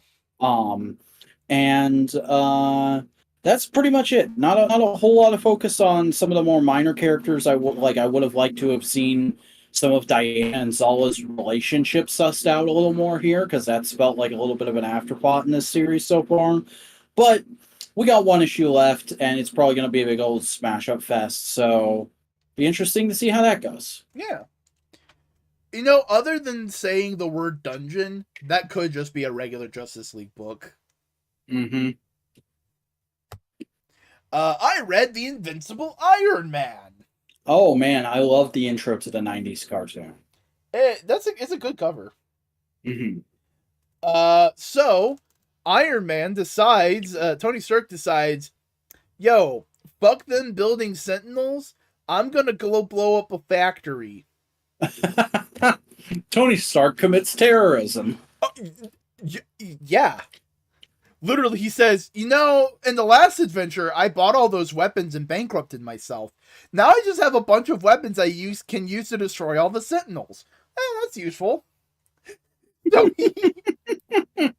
so the Iron Man armor rolls up to the factory, giant fucking 90s gun in hand, and goes like, hey, you're gonna let me in. And the security guards was like, we're not allowed to let Tony Stark inside the building. And he says, you're gonna let me in. He breaks down the door and he just goes like, all right, everybody, get out. And they just go like, yes, Mr. Stark. And they leave the building. And like he starts to plant explosives. The Sentinel happens. They fight. The building does get blown up. But not before we realize that wasn't Tony. That was Rhodey. Tony's in the stealth suit gathering information. Interesting. But they don't know. The world doesn't know that. So fucking outside the building, the other Sentinels find Rhodey as he's getting out of the Iron Man armor back into the War Machine armor. No, he's in the Iron Man armor. The Sentinels attack, and he's like going like, "Hey, I can fight them all for a little bit, but I don't have my big guns. You okay, Tony? What's going on?" But they capture Rhodey. They arrest Rhodey for terrorism. Oh man, United States Colonel James Rhodes, terrorist. Yeah, it's fucked. They're going whole hog on the Iron Sentinels. Damn. It's good shit. You read Love Everlasting. Hey, oh man, this fucking book, man. So when we left off in the last issue of Love Everlasting, Joan was trapped in a world that had progressed far past the romance comic trope story points of any of the other books, and she wasn't sure how to deal with it. And in this one, we just cut ahead by like a decade or so. Damn. Where she's like middle-aged and has been living with this family for a while now, and has evidently been in and out of mental hospitals multiple times because her family thinks she's crazy because she thinks she's in a romance comic. And she's like, the year hasn't changed at all since we met, and this, that, and the other thing, and you guys aren't real. What the hell is going on? And she's getting out of the mental hospital for the first time in a long time. And her family's trying to take care of her and be very accepting of her. And she's like, I'm not sure what's real anymore. I'm trying to take this all in stride. But she keeps having these little moments of like freaking out and not being sure everything is real. Until eventually she snaps and she kills their neighbor's cat. Oh. And her husband finds it later that day. And he tells the family about it, like, oh, I just found this dead cat and we had to deal with it and blah blah blah. And you know, you be responsible, boys. You bury the dead animal. You tell the owners this, that, and the other thing. Oh, hi, Nightmare! Excellent time to come in. And then a couple nights later, after this has been haunting Joan, she confesses to her husband, and there's this amazing moment where after he tells her, or she tells him, like, I'm the one who killed the cat, blah blah blah. He just goes, Joan, I know. And she's like, what? And he says, what was I supposed to do? Send you back to another hospital? You've depleted our savings. There's nothing left we can do except just try to shoulder this burden you've given us and try and deal with these things as best we can. What am I supposed to do? Be without a wife? Leave my sons without a mother? I've just got to deal the best with what I can. And try and help you as best I can. It sucks, but this is our life now. And then it smash cuts to the next day when they're having sex. And it's like, I realize for some people that could come off like complete tonal whiplash, like what the fuck is going on? These people are fucked up. As somebody who has a family member who's an addict, that felt so fucking real to me. That like legitimately, I had to take a moment just to take that moment in the book, that part of the book in. That was really fucking good, in my opinion. And it continues on like that for a little while. There's a couple different moments where we get indications that like, yes, Joan is still right. She's not hallucinating the things about this world. She even attempts suicide at one point because she gets so convinced that she's not in the right world. But ultimately, she decides she's just going to try and get on with it as best she can, and we're left with a teaser for the next issue where it looks like she's going to be elderly dealing with her husband on his deathbed. Hmm. It's a This book has been very fascinating and very interesting, and even now I'm not going into all the details of it. There's a lot of other little things I would love to talk about with this book, but Love Everlasting has been a fascinating book, potentially one of Tom King's best, and I would definitely recommend people check it out if they haven't already. I think we've still got a few issues left. Mm. Holy poop. We both read Immortal X-Men. Drama, the issue. Russian novels, the issue.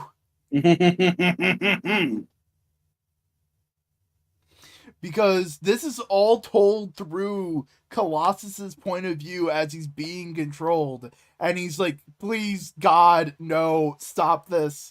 Please, friends, recognize. Oh, God. Also, am I just a fucking idiot? Because I did not realize that Mother Righteous was related to Sinister until I read this. I thought Mother Righteous was a Sinister clone. Like, legit, just a gender bent version of Sinister. No, they say that no, she's the clone of his wife from back when he was Nathaniel Essex. And she also like directly goes to him and says, "I want nothing to do with you. This is gross. I'm a clone of your wife. That's a little gross. Please don't." And then Celine, is it, gets brought back into the fold? Yeah, because Shaw's playing politics, and he convinces Colossus, who has 3 votes, to side with him, and the writer in Russia is going along with it. Also, like, there's a bunch of drama between Mystique and Destiny about like them being able to trust each other. And it ends with Rogue showing up, or not Rogue, fucking Storm showing up and being like, "Hey, stop doing fuckboy shit, everybody." Like, legit, Rogue also not Rogue. Storm goes up to Colossus, Sorry. and they have a conversation. And, like, the entire time, Colossus is saying what the writer wants him to say. And in his mind, he's going, like, please, I muster up all of my strength to get something out there for Rogue not Rogue, just for some Storm or someone to hear me. And it's timed perfectly, whereas Colossus says, I will not be your puppet. And it just sounds like he's talking to Storm when he's not. And he just goes, like, that's the thing about Russian dramas. They love irony. Also, I'm a fucking idiot because I just went to look at it. The other X-Men book that came out this week is where they reveal the Mother Righteous thing, not this one. Yeah. But still, this is really good, though. God damn. It's so sad to see Colossus in this state because he hates it. My poor boy. The poor boy. Poor, like, 800-pound giant Russian boy. And I love how they, like, make Colossus say the things that would hurt him most. Of just like, oh, you're going to say some shit to Kate Pride because you used to love her. And twist the knife.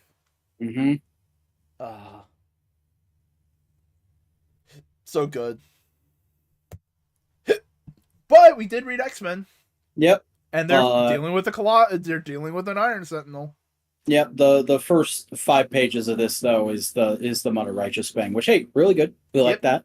But then a lot of Iron Sentinel stuff in this. It's just a big old, like, oh, what the fuck is this? How are we gonna fucking deal with this? This ain't your daddy's Sentinel. Because that's the thing about Sentinels, is like they kind of became tin paper after a while. And the X-Men could just beat them like nothing. No. This is important. This is big. They can't just beat it. This is a problem with a capital P. And like legit, they're going to. It takes Magic going full ham with some portal shit to fuck it up. Oh yeah, and I love how everyone's just on the ball. They're working together so well. It's good. And then the end of this is, oh man, they're gonna fucking do it, aren't they? because we cut back to Krakoa, and Emma's on the beach talking with Wilson Fisk, and is like, "Hey, welcome to the island. Please don't do fuckboy shit." I might Anyways, do fuckboy shit. yeah, okay, whatever. Anyways, hey Scott, Kamala died. I figured you'd want to know. Wink, wink, nudge, nudge. Uh, and he. It's also like, hey, he was friends with Kamala. Yeah, like it makes sense from a story perspective, but also I read that and immediately went, so how fast is he gonna get her in the queue?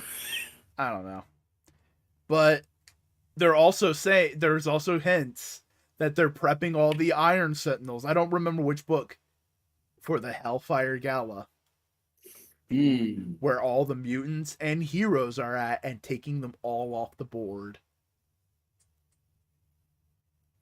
That could be a thing. That's a holy shit. That's a thing. Also, Ford's just going like, "Hey, we need to talk to Tony Stark about his patents so we can deal with these guys." Smart. Yeah, smart shit. It's good. It's fun seeing a weirdo crossover with X-Men and Iron Man. Yeah. Like, it's fun to see that.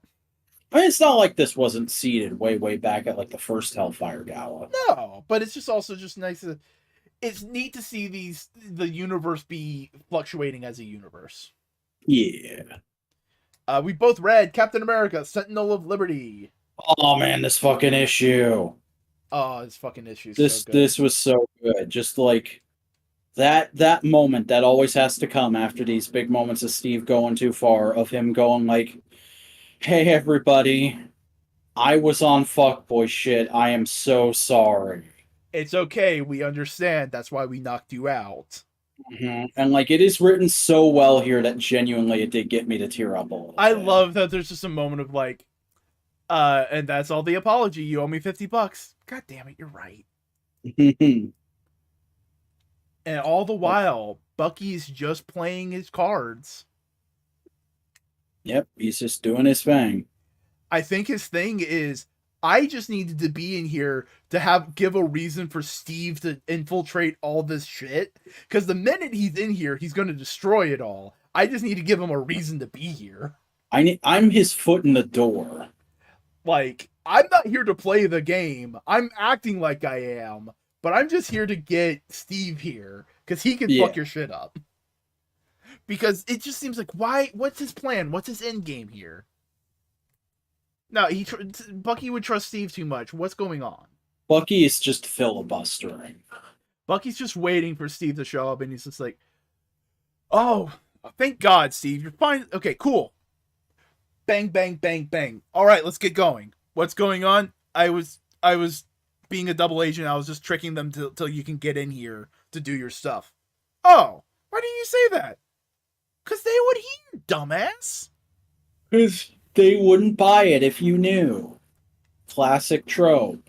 Yeah. But also, fucking White Wolf is a werewolf now. Okay. Yeah. We got one more issue. We got the Omega. Oh, man. It's going to be fun. We both read fucking Daredevil. This fucking... Jesus. So many issues this week that are just like, fuck. Because basically Matt goes like, yeah, no, the prophecy was right, but the way we got to do it is fucking, I got to die. I got to go to hell and kill the beast. Mm-hmm. And Elektra's like, no. Don't fucking kill yourself, Matt. Mm-hmm. Also, Blind Spot comes back just to be like a little like, hey, remember this? Sorry. Yeah. But they fight, and he makes Elektra stab him. Mm-hmm. What a horrible dark reflection of the past. Thank you for that, Chip. Yeah, and then he wakes up in hell with his father, and he goes like, Dad, what are you doing here? He's like, it was because of my pride. I couldn't take the fall because I wanted you to be proud of me. And it's just like, no, that wasn't being a good man. Yep. And then we get the big badass like, oh, I'm gonna go fight the devil now. Time for a final form moment. So good. God damn it. Zdarsky has redefined Daredevil. He sure has. So good. I read Venom. Did you get that adrenaline momentum? Yeah, because this is a giant Terminator homage. Okay. Okay, so in the last Eddie issue, he's like been told like, yeah, no, you're just kind of your situation's fucked. You're never gonna be like truly present, but you can be sort of present, and like you got to figure things out. And he's like, all right, cool. I need to go help my son. So he wakes up in the present and he forms somewhere, and he's naked. And he's like, all right, cool. I need to get out of here. I need to start solving problems. And they're like, whoa, hold on. And he just starts beating shit. And he gets out onto the road and he finds a motorcycle dude. And he's like, whoa. Hey, can I borrow your jacket? I have nothing. And he's like, yeah, here you go. You're like the Terminator, dude. Yeah. Hey, Did he literally say that? Yeah, he does. Wow. He wears a black leather jacket. He spray paints the Venom logo on the back of it. And he basically finds the big red angry Venom, Bedlam. And they're gonna fight in the next issue. Alright. It's Venom. Venom good. I've been enjoying it. Nice. We both read Fantastic Four #8. Pretty good. Pretty good. Actually, it reminded me of an episode of Star Trek. Yeah. There's an episode of Next Generation where Beverly Crusher gets trapped in a space anomaly, and it keeps making people disappear from the Enterprise to the point of where the end of the episode, it's just her and Picard. And in probably one of the funniest lines in all of Star Trek, she's like, it's always because like nobody remembers the people after they disappear. She's like, it's always just been the two of us running this big giant galaxy class starship. How the hell does that work? And fucking Patrick Stewart just goes like, we've never needed a crew before. God damn it. It's a good episode. I like that episode of Star Trek. Yeah, this is very much a reference to that. They're in the town. But, like, they put their own twist on it. There's some fun character moments. I like the idea of Sue like pulling Johnny aside and being like, hey, you can do more with your powers. Let's figure shit out. Yeah. And I also like how basically the people who have to solve the problem are Sue and Alicia. Mm-hmm. That's fun. Also, we get a cool, fun Kirby monster. It's not a Kirby monster, but it's a Kirby-esque monster. Yeah, I was going to say, have we seen this gal before? I don't think so. Okay. Also, I think it's neat that it's a girl. Mm-hmm. Also, I know we definitely haven't seen Flamo before, so where's my Marvel Legends Flamo at? God damn it. That was just the best fucking gag of just like, Johnny, there's 3 of us. Why are we the Fantastic Four? Oh, it's me, you, Alicia, and Flamo. What? Mm-hmm. The flame puppet I make to confuse our enemies. Jesus fucking Christ. I feel like that had to have been like a very like sly like this is the universe where like the opposite of Herbie happens. Yeah. Oh man. Fantastic Four has continued to be a really great book. Mm-hmm. And that's all the books we read. Hey! Started late, but we still ended within the midnight hour. Yeah. Hey, what did you think of comics this week? It was a pretty good week. Very stacked. A lot going on. Probably the most issues I've read in a single week in a while, but most of it was good. Yeah. Real good. I'm trying to think of anything else we need to say. Comics good, television good. Mm-hmm. Interesting toy news other than Todd. Make more figures like that Anti-Monitor. Make more figures that are good, Todd. Mm-hmm. Todd. Zach, tell the people where they can find you. Oh, hi everyone, I'm the Vacuuminator. I make YouTube videos. They're things. You can find them at youtube.com at the Vacuuminator. I've also got a TikTok where I post clips of those. That's at the _Vacuuminator. I've got an Instagram where I post daily action figure photography. That's at the _Vacuuminator. I have a Twitter where all that stuff gets collated, as well as my random thoughts on shit that happens throughout the day. That's at the Vacuuminator. And I have a Tumblr that's kind of the same thing. That is thevacuuminator.tumblr.com. Nice. Hey, guess what? I'm Boingo Writer. I do a variety of things on the internet. I stream Monday, Thursdays, and Fridays on twitch.tv/Boingo Writer. I'm on the YouTubes at Boingo Writer. I post videos of varieties. I also am on social medias at Boingo_Writer, Twitter, TikTok, and Instagram. And I am also on Tumblr. Link to that is down below. And in the meantime, this is Modular Media's No Prize Podcast, our comic book podcast, where we talk comics, movies, merchandise, and more. We also have other podcasts, such as Components, which is just midnight hang sesh. We just goof around. Sometimes we do interviews, sometimes we don't. It's a goofy time with the boys. Get hyped for the next episode. I think it's really good. I almost died. You almost shit yourself. I threw up 3 times that night. You want to know the worst thing is like that. When I went to bed, I was very bloated. I had very bad gas to the point where I couldn't get it out of my system, and it was wow. to the point where I was short of breath, and it was hurting my back. Wow. Yeah, it was not fun.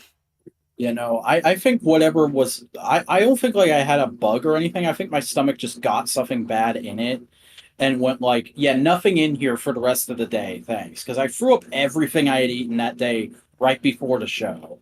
Then I had to throw up in the middle of the show because I had been slamming Sprites and applesauce to try and calm my stomach down. How do you like that new Pepsi Sprite like?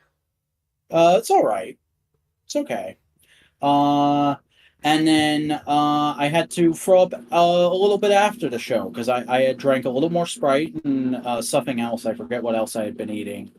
And then I got into bed and like I woke up an hour after going to sleep and had to go throw up again. It was a heck of a time. I'm okay now. Yeah. We also have Analytical Fanboys, a monthly media cast where one of us will pick a piece of media and tell the others to watch it, play it, read it, whatever, and then we'll talk about it. Last episode was about Scoob and Shag. You can find that right now on the channel. The next month's episode is going to be on 1993's Doom. Man, I really enjoy that game. I hope you guys enjoy it. Yeah. Yeah. We also have other podcasts such as Twit. Tell the people about Twit. It's a Tokusatsu podcast. It's like this, but for Tokusatsu. Yes. We also have another podcast in the works, which you already mentioned earlier in this episode. But if you could just give a quick refresh. Everybody get hyped for Saturday morning panels. It's going to be myself and Snowcone83 reading through all the classic G.I. Joe and Transformers comics while also keeping up to date with the latest news and new releases. And it's going to be a once monthly podcast that should be a pretty good time. Yeah. And hey, if you could, like, comment, and subscribe to Modular Media at YouTube. Give us a like, give us a comment, give us a subscribe, do all the things. Follow us on at the Modular Media on Twitter. Ring the bell. Algorithms. Am I missing anything here? Follow the Modular Tumblr.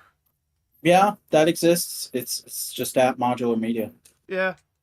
Yeah, I think that's about it. Do you have anything else you want to say? Well, folks, seeing as I made the announcement tonight, it's only right to end off with the sign-off for that show, I think. Remember, till all are one, knowing is half the battle. I thought the end was Yo Joe. No, that's how you open it. You say, Yo Joe, let's roll out. Enough said.